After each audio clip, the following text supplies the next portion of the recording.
This week, then, we're going to look at the question of fine art and illustration.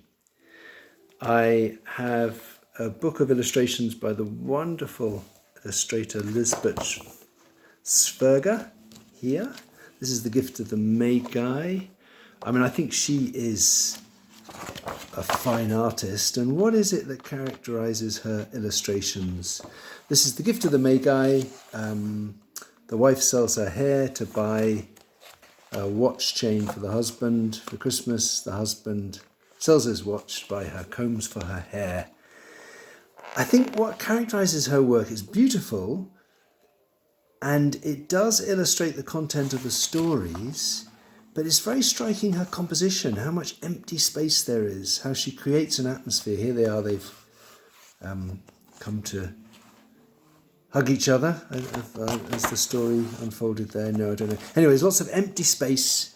There's essential detail, but she doesn't fill the space, and she creates an atmosphere through that.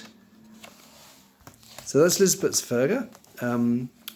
Rembrandt, of course, a fine artist, if ever there was one, but often working with narratives. So this is the Adoration of the Shepherds, and we have the story, the nativity story, but I think it's partly, in his case, its use of tone, light and shade. Areas of the story, the narrative, are very strongly contrasted and draw our attention. The child with glowing light, but then there's all this other incident in the shadows. There's even someone looking through the window. So in both cases, I'm thinking these are good examples of fine art, even though one is a fine artist and the other an illustrator. But it's for how they've selected, what they've left out, what they've drawn attention to, how they've manipulated the image to convey their narrative, but also to convey a mood. It's almost like the difference between being literal and being less literal. Well, that's a useful distinction. So let me pause while I set up to illustrate how I'm going to tackle some of the texts that I've sent you. So interestingly, I think you may find actually the illustration part of the exercise more challenging than the fine art, because there's a bit of research involved, really. So I've been looking at Margaret Atwood. In the one instance before they come apart, they are like the peonies in the front garden at Mr. Kinnear's that first day, only those were white. Nancy was cutting them. She wore a pale dress with pink rosebuds and a triple flounce skirt and a straw bonnet that hid her face. She carried a flat basket to put the flowers in. She bent from the hips like a lady, holding her waist straight. When she heard us and turned to look, she put her hand up to her throat as if startled. So I've had to do a bit of research for my drawing. I had to find a woman looking up startled. I had to put her into a triple flounce skirt and surround her with some peonies. And that's just for my illustration. So that's why I say you might find the illustration bit requires a bit of research and challenges you more. Anyway, I found various things online. So there was a young lady here. She's actually looking at her phone, but she is startled, and she's put her hand up to her throat like this. So the way I'm going to approach this is I'm going to gather some of my reference material first and do some, I'm doing biro drawings, and then I'm going to use that material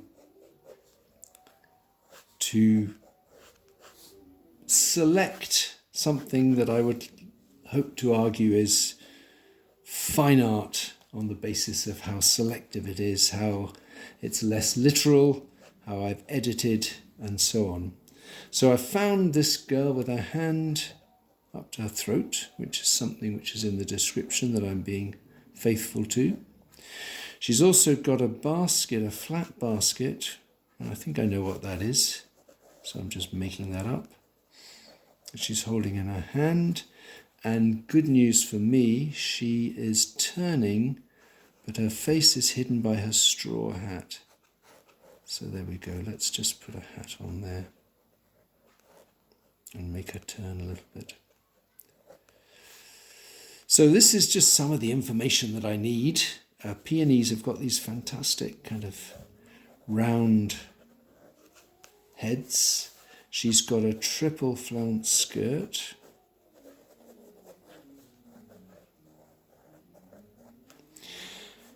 And where is she? I think she must just have lots of peonies all around her. So I could develop this into an illustration. I've got to decide really about where she is. Probably she's in the garden. But I don't want too much information. So just something to give her a setting. And then what would I do? I maybe take some watercolour to that and put some colour in. And if my lines were better, which I could work on a bit, then perhaps that would serve. Oh, and there was something about, there's a pattern on her dress as well. So that might be one illustration. Let's see about making that into a piece of fine art then. And I think something that could be very useful for this process of trying to take all the information that's in the illustration and refine it into something more essential. I think materials, media can help you here. So I'm going to do an ink and wash start for this particular piece of work, because I think we could also characterize fine art as perhaps having a particular atmosphere, a mood, having a degree of discovery. So it's Ruar that says that a work of art is a mystery. And if there's a process by which you produce your fine art images, where there's less control, where there are accidents, where you make discoveries, I think you're entering into slightly more mysterious territory. So that's what I'm advocating, that you let the materials affect the way that your image develops. So I'm going to start with a wash, because that will possibly generate more surprises. And where am I going to put Nancy? I won't put a bang in the middle. I'm not sure, I don't know the book, but it would be smart of me to try and discover something about what the atmosphere of the book is. So that I could keep that in mind with the mood I'm trying to generate. I feel there's something about the peonies, something to do with kind of fertility and abundance. Was Nancy a young woman? I don't know if we were told that. So I think I want to have quite big peonies in the foreground, and I want to put Nancy a little bit in the distance. And I'm doing fairly similar to what's in my illustration, if we call it that. Other than having a lot more peony in the foreground. So I think in terms of this process of what you draw attention to, what you emphasize in the fine art version of the narrative, maybe there should be some things in the sky. I think using a medium like ink and wash can be helpful in generating surprises, in giving you a different emphasis than you might get just from control, basically. And so let's leave that dry and then see where it goes.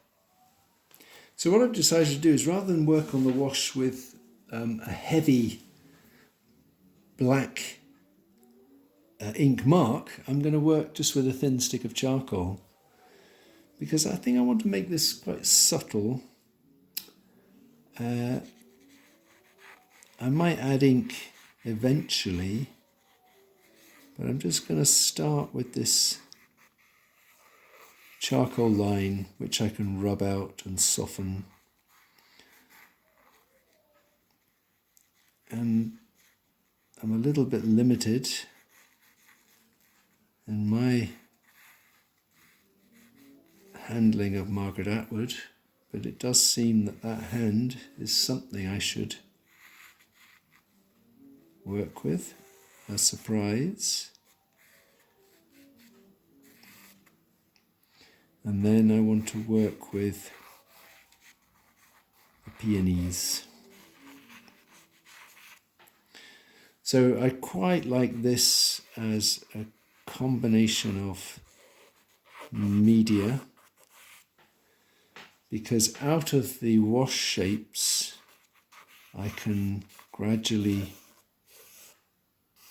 describe, define certain things. A triple France dress. And therefore I can manage the emphasis. As I said, I'm confessing to not really knowing what the emphasis ought to be, because I don't know the book well enough. But I did like the idea, and maybe I got it from Lisbeth Sverger, of having quite large peonies here in the foreground, because they are kind of audacious blossoms, aren't they? So we could make something of that.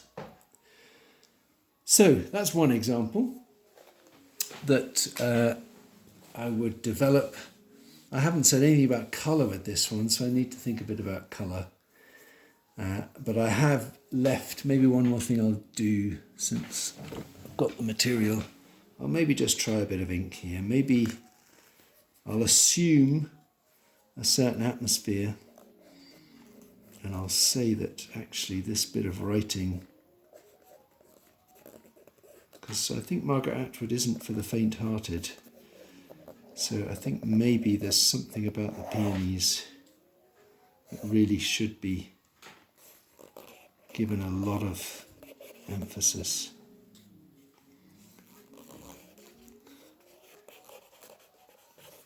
And I'll do that with the ink. Okay, so there's something working from the illustration with its information into something that's got some emphasis. I've possibly left things out. I've not said everything with the same kind of emphasis, the same kind of voice. So let's pause and look at something else. So this is another text that I want to explore in a different way. Hard Times, Charles Dickens. It was a town of red brick, or of brick that would have been red if the smoke and ashes had allowed it. But as matters stood, it was a town of unnatural red and black, like the painted face of a savage. It was a town of machinery and tall chimneys, out of which interminable serpents of smoke trailed themselves for ever and ever. And so on and so on.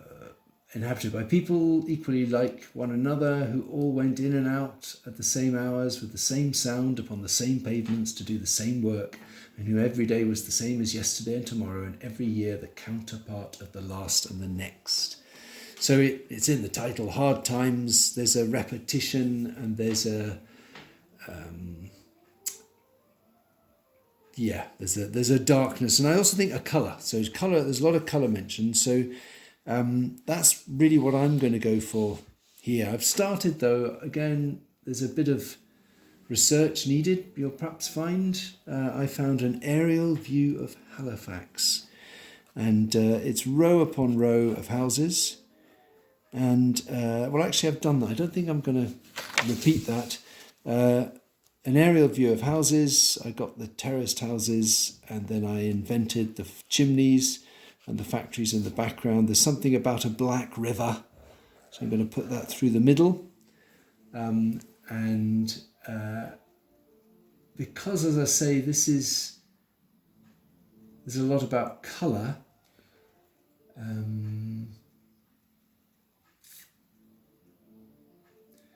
Yes. So there are the coils of smoke. It had a black canal in it and a river that ran purple with ill-smelling dye. So I think the way I would approach this, so this is my drawing. I've got a canal. Maybe the canal needs to be very straight. Whether I'll even have a river somewhere, why not? But I thought it would be good, rather than start with some drawings, some lines, some shapes. I'm certainly going to emphasize the repetitiveness of these buildings, the tall chimneys in the background with their smoke, their snake coils of smoke. As well as all that, I want to emphasize colour. So I thought it might be an idea to start this drawing just with colour, to try and create a mood. So with my piece of new paper, before I get any lines in, we've got red. So we've got these red brick buildings, which aren't really red. And I just wondered if I could begin by trying to create a mood purely through the colours, and then impose some of the shapes on top. I know I've got a black canal, and there's just going to be a lot of black in the air, isn't there? And there's also a purple river. Something else that occurs to me, I've drawn the whole scene there, but I think it might be a good idea to just take a section of it. So out of my whole design, my illustration, which tried to include everything, I also put some of the people in. You know, it may be that I just want a part of it, that I can crop that. And sometimes cropping actually, you know, if you can frame part of it, you can intensify the aim. So I've got a bit of the canal, got a bit of that canal. I think the fact that the canal is so straight and unnatural is something to be included. And the poor purple river. Okay, and then I want to get some smoke, and actually this red of the houses shouldn't be too red, although red I think will create a good mood. So let's try some chimneys, some tall chimneys.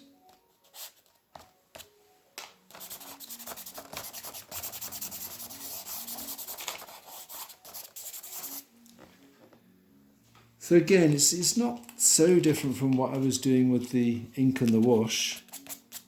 I'm just trying to get a bit of colour first, create a mood, before then drawing into that colour.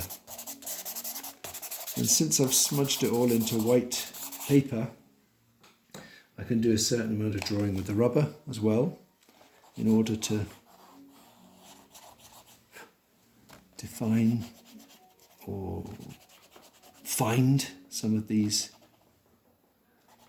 I probably need a bit more room to get I maybe should have had much more sky to get these coils of snake smoke.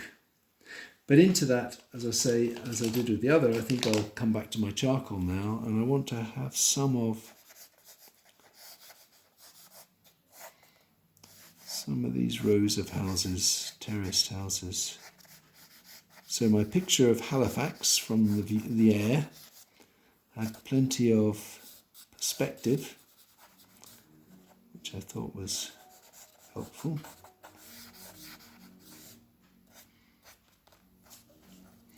So I'm really just imposing my line drawing now onto the colour, and then I'll chip away at it with a rubber and see what that does, see what gets left behind. Grab some of these to the front as well.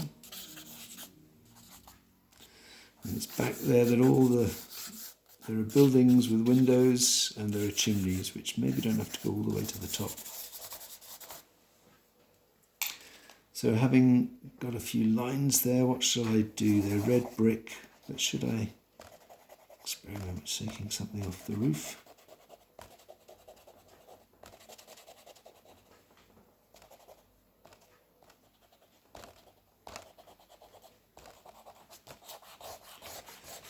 So again, because of the way I've approached that, I'm hoping there are going to be some discoveries, some accidents. It might be an idea. Maybe I should give them grey roofs. See if that's helpful.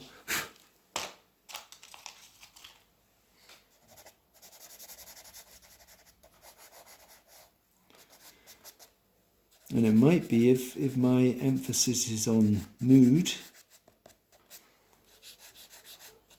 that I don't explain too many things in this composition.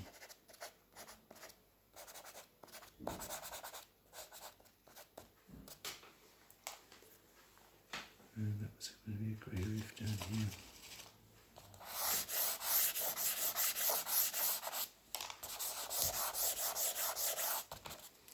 So beginning to set a scene.